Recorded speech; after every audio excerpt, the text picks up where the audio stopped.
പശ്ചിമേഷ്യയിൽ നടന്നുകൊണ്ടിരിക്കുന്ന ഒരു യുദ്ധത്തിന്റെ ഗതി തന്നെ മാറ്റിവിടാവുന്ന പോലെയുള്ള ഒരു പ്രസ്താവനയാണ് ഇപ്പോൾ ഇറാന്റെ ഭാഗത്തു നിന്നും വന്നിരിക്കുന്നത്. അതായത് ഇറാൻ ആക്രമിച്ചിരിക്കുന്ന ഭൂരിഭാഗം രാജ്യങ്ങളും ഇറാന് തിരിച്ച് അടിക്കുകയോ അല്ലെങ്കിൽ ഈ യുദ്ധത്തിൽ നേരിട്ട് ഒരു പങ്കാളിയാവുകയോ ചെയ്യാത്ത രാജ്യങ്ങളാണ്. നമുക്കറിയാം, ഇപ്പോൾ സൈപ്രസ് അടക്കമുള്ള അല്ലെങ്കിൽ തുർക്കി അടക്കമുള്ള രാജ്യങ്ങൾ നോക്കുകയാണെങ്കിലും അറേബ്യൻ രാജ്യങ്ങളെ എല്ലാം നോക്കുകയാണെങ്കിലും ഈ യുദ്ധത്തിൽ അവരുടെ എയർ സ്പേസുകളോ അല്ലെങ്കിൽ അവിടുത്തെ ബേസുകളോ വിട്ടു നൽകില്ല എന്ന് ആദ്യം തന്നെ ഉറപ്പിച്ച് പറഞ്ഞിരുന്ന രാജ്യങ്ങളാണ്. എന്നിട്ടും ഈ രാജ്യങ്ങളിലേക്ക് ശക്തമായിട്ടുള്ള അറ്റാക്കിംഗ് നടത്തിക്കൊണ്ടാണ് റഷ്യ ഈ അമേരിക്കയും ഇസ്രായേലും തുടങ്ങി വെച്ച ഈ ഒരു യുദ്ധത്തെ പ്രതിരോധിക്കാനുള്ള നീക്കങ്ങളിലേക്ക് ഇറാൻ കടന്ന് വന്നതെന്നാണ് നമുക്ക് മനസ്സിലാക്കാൻ സാധിക്കും. നമ്മൾ കഴിഞ്ഞ ദിവസങ്ങളിലൊക്കെ കണ്ടതാണ്.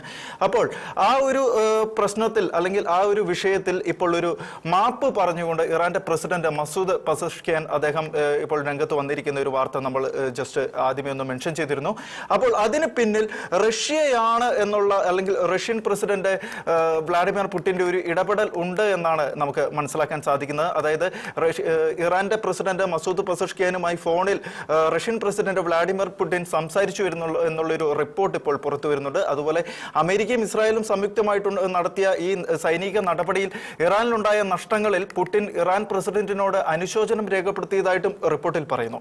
പ്രസ്തുത ഈ ഒരു ശത്രുത ഉടൻ തന്നെ അവസാനിപ്പിക്കണമെന്നും നയതന്ത്ര മാർഗങ്ങളിലേക്ക് തിരിച്ചു വരണമെന്നും പുടിൻ ഇറാനോട് ആവശ്യപ്പെടുകയുണ്ടായി. അതേസമയം ഗൾഫ് രാജ്യങ്ങൾക്ക് നേരെ നടത്തിയ ഈ ഒരു ആക്രമണങ്ങൾക്ക് ഇറാൻ പ്രസിഡന്റ് മസൂദ് പെസഷ്കിയാൻ നമ്മൾ ആദ്യം പറഞ്ഞതുപോലെ മാപ്പ് ചോദിക്കുകയും ചെയ്തു എന്നാണ് നമുക്ക് മനസ്സിലാക്കാൻ സാധിക്കുന്നത്.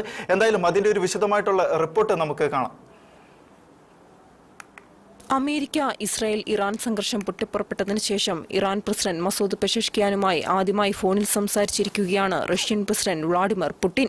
ഇസ്രായേൽ അമേരിക്കൻ സംയുക്ത നടപടിയിൽ ഇറാനിലുണ്ടായ നഷ്ടങ്ങളിലും പരമോന്നത നേതാവ് അലി ഖമേനിയുടെയും കുടുംബാംഗങ്ങളുടെയും ഇറാനിയൻ രാഷ്ട്രീയ സൈനിക നേതാക്കളുടെയും സാധാരണക്കാരുടെയും മരണത്തിലും പുടിൻ അഗാധമായ അനുശോചനം രേഖപ്പെടുത്തി. യുദ്ധം ഉടൻ അവസാനിപ്പിക്കാനും പുടിൻ ആഹ്വാനം ചെയ്തു. ഇറാനുമായി ബന്ധപ്പെട്ടതോ മിഡിൽ ഈസ്റ്റിൽ ഉയർന്നുവരുന്നതോ ആയ ഏതൊരു പ്രശ്നവും പരിഹരിക്കുന്നതിനുള്ള ഒരു മാർഗമായി ബലപ്രയോഗത്തെ നിരസിക്കുക, ശത്രുത ഉടൻ അവസാനിപ്പിക്കണമെന്നും നയതന്ത്ര മാർഗങ്ങളിലേക്ക് തിരിച്ചു വരണമെന്നും പുടിൻ ഇറാനോട് ആവശ്യപ്പെട്ടു. ഗൾഫ് സഹകരണ കൌൺസിൽ അംഗരാജ്യങ്ങളുടെ നേതാക്കളുമായി താൻ നിരന്തരം ബന്ധപ്പെട്ടിരുന്നുവെന്നും പുടിൻ വ്യക്തമാക്കി. ഇറാൻ ജനതയോടുള്ള റഷ്യയുടെ ഐക്യദാർഢ്യത്തിന് മസൂദ് പെസഷ്കിയാൻ നന്ദി അറിയിച്ചു. അതേസമയം ഗൾഫ് രാജ്യങ്ങൾക്ക് നേരെ നടത്തിയ ആക്രമണങ്ങൾക്ക് ഇറാൻ പ്രസിഡന്റ് മസൂദ് പെസഷ്കിയാൻ മാപ്പ് ചോദിച്ചു. മറ്റ് രാജ്യങ്ങളെ ആക്രമിക്കാൻ തങ്ങൾക്ക് ഉദ്ദേശമില്ല. ഇറാന്റെ ഇടക്കാല നേതൃത്വ കൌൺസിൽ അയൽരാജ്യങ്ങളെ ആക്രമിക്കില്ലെന്ന് അംഗീകരിച്ചിട്ടുണ്ടെന്നും അദ്ദേഹം വ്യക്തമാക്കി. എന്നാൽ ഈ രാജ്യങ്ങളിൽ നിന്ന് ഇറാനെതിരെ ഒരു ആക്രമണം ഉണ്ടായാൽ ഇറാൻ തിരിച്ചടിക്കുമെന്നും പെസഷ്കിയാൻ പറഞ്ഞു. ഇറാൻ കീഴടങ്ങുന്നത് ഒരിക്കലും യാഥാർത്ഥ്യമാകാത്ത ഒരു സ്വപ്നമാണെന്നും അദ്ദേഹം കൂട്ടിച്ചേർത്തു. International desk, Shekinah news. ഈ പ്രശ്നങ്ങളെല്ലാം നിലനിൽക്കുമ്പോഴും അമേരിക്കയുടെ അടുത്ത വിമാനവാഹിനി കപ്പൽ കൂടി പശ്ചിമേഷ്യയിലേക്ക് വരുന്നു എന്നാണ്. ഏത് വിധേനയും ഈ ഒരു നേതൃമാറ്റത്തിൽ നിന്ന് പിന്നോട്ടില്ല എന്നുള്ളൊരു നിലപാടിലാണ് അമേരിക്കയും ട്രംപും ഉറച്ചു നിൽക്കുന്നത്. അപ്പോൾ എന്തായാലും മൂന്നാമതൊരു വിമാനവാഹിനി കപ്പൽ കൂടി വരികയാണ്. സൈനിക ബലങ്ങളൊക്കെ കൂട്ടിക്കൊണ്ടിരിക്കുകയാണ്.